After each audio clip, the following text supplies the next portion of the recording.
Hi everybody, I'm Dr. Pascal with Dr. Dan. Welcome back to the Posture Pros. Today we want to talk about the 4 best exercises to fix your bad posture.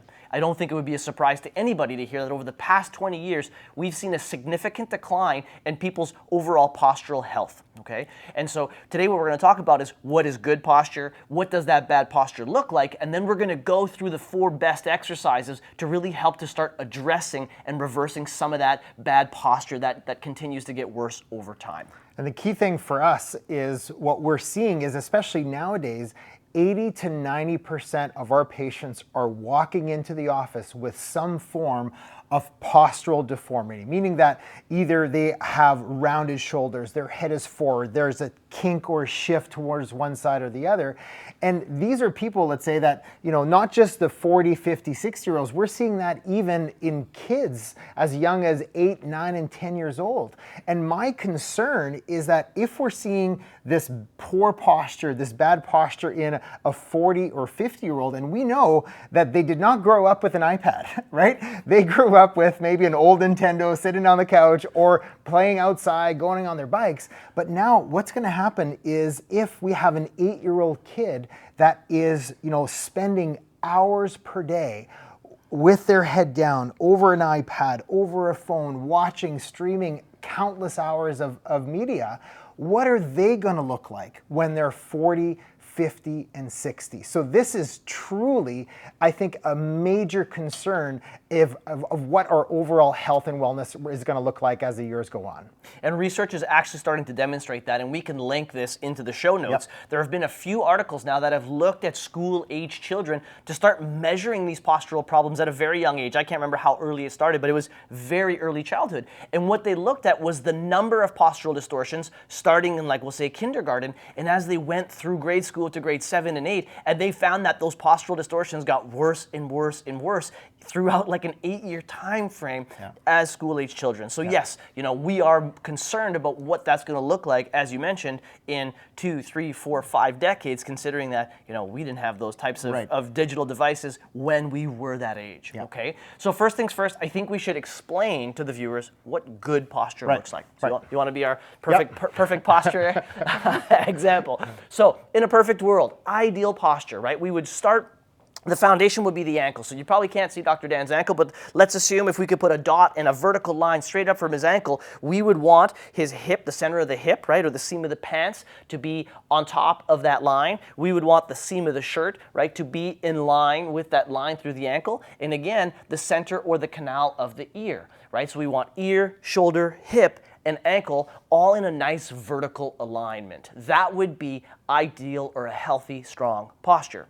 Now, what would poor posture be? Well, poor posture would be the opposite. And some of the things that we see most commonly is the rib cage sort of shifts back. We see this excessive rounding in the shoulders. Sometimes the pelvis can shift behind the ankle or forward of the ankle. And one of the biggest things that we see really is the head starts to drive forward. And so now, especially the head is down forward, the ear is no longer in line with the shoulder is no longer in line with the hip, and again, that pelvis can be forward or backward.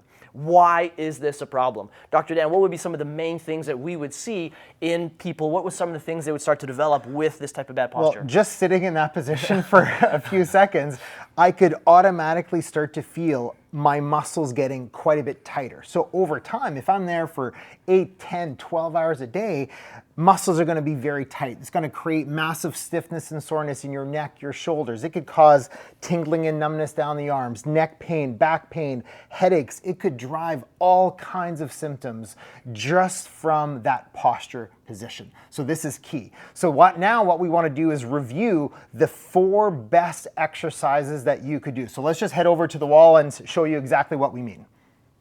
Right, so now that we're at the wall and about to do our exercises, the key thing that these exercises address is basically the 3 things that happen when you have bad posture. So we talked about the shoulders rolling in, which creates tight shoulders, tight chest, and then weak back muscles and a forward head posture. So these exercises literally undo these 3 key things. So the first one that we're going to talk about is the Bruger relief position, okay? But overall, by the time these 4 exercises are going to be done in less than 5 minutes, which is awesome, okay? So we're going to do each one of these exercises for a 1-minute time frame. So the first one, Bruger, you need no equipment. I love this exercise because you're going to do it basically. If you're a desk worker, you're going to take a break from your desk multiple times through the day and do this, okay? So Dr. Dan, pretend you're sitting at the desk for us, right? And so when someone's sitting at the desk, you see that triple combination posture that he talked about. The shoulders are rolled in, right? The back muscles are elongated but weak, and that head drives forward.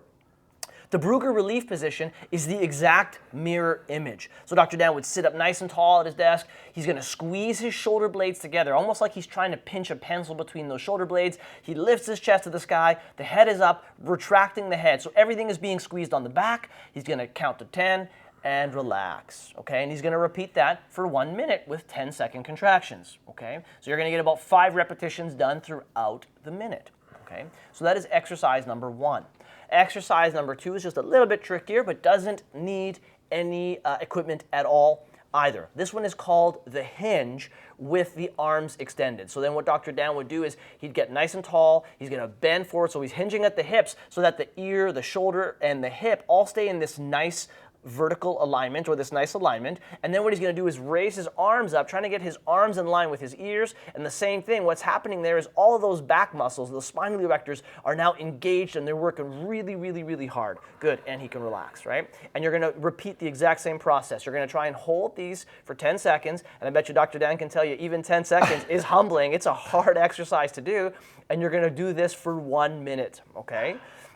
So that's 2. That's 2. We did the Bruger and we did the hinge with the arms extended. Now we're going to head over to our favorite wall, and we're going to talk about the wall angel, which I think might be my favorite posture exercise, bang for your buck. This one is really good, okay? So first things first, Dr. Dan is going to have 5 points of contact. We start with the hips pushing back against the wall, and if you would look down at his feet, you'd see his feet are approximately 1 foot off of the wall. This allows him to put some posterior pressure and really push himself against the wall, okay? So point of contact number 1 are the hips, number 2 is shoulder, number 3 is the head, okay? Now, the next point of contact are the elbows. So Dr. Dan's going to bring his elbows up in line with his shoulders. They touch. Then he's going to rotate his hands up to the wall. If we have the flexibility to do so, our 5th point of contact are the hands.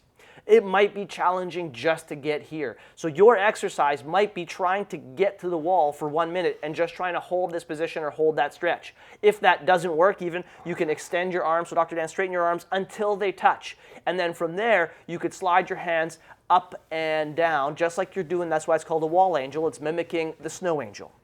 All right, if you did have the flexibility for all 5 points of contact, hips, shoulders, head, elbows, hands, now what you would do is imagine you're pressing to the sky while maintaining all 5 points of contact and bringing it back down, okay? So slide up, nice and controlled, and slide down, nice and controlled. Again, you will try and achieve this for a minute, and it might seem easy on the video, but I promise you, it will be very humbling and very challenging, which is great, right? We want simple and effective, so 1 minute. All right, our last exercise will be the only one that will really require a piece of equipment, and it is a yoga block that you can pick up online in any department store. This yoga block, Dr. Dan is going to place it behind his rib cage and his shoulders. So basically at the peak of the rounding, if you will, right? So if he's rounding like this, he wants to put that yoga block behind the shoulders so he can stretch against it. He's going to have almost the same position as the wall angel. His feet are about 1 foot off the wall. He's going to push his hips back towards the wall, and automatically what that's going to do is open up his chest and really start by stretching his pec muscle and his pec muscles and his chest. So then he's going to take his arms, right, palms facing forward, and he's going to stretch those arms back to the wall to try and touch the wall, and he's going to feel this really great stretch throughout the chest and the front of the arms. From there, he's going to lift his chin a bit and try and retract his head until it's touching the wall. He would count to 10 and relax, and guess what? He's going to repeat it again for 1 minute. So you've got 4 exercises that you repeat for 1 minute each for a total of 4 minutes and change. You're going to get this whole postural sequence done in less than 5 minutes per day. And the key thing about all these exercises is consistency, right? You're not going to change your posture in 1 day by doing these exercises once. It's about little changes every single day. So like we talked about, there's 4 exercises, but these, if you could do even a minute each, every 30 minutes while you're at work. You could do the Bruger, you could, do the wall angel, you could do little bits, but the key thing is consistency is going to dramatically help you change your posture and improve things. Now, if there's any pain or discomfort while you're doing this, again, check with your healthcare provider, check with your chiropractor, see exactly what's happening and if there's any modifications that you need to do. Okay? So hopefully those 4 exercises help. If you know somebody that they could benefit, by all means, share the video out to them, get them involved, and we'll see you next time on the Posture Pros. Have a great day.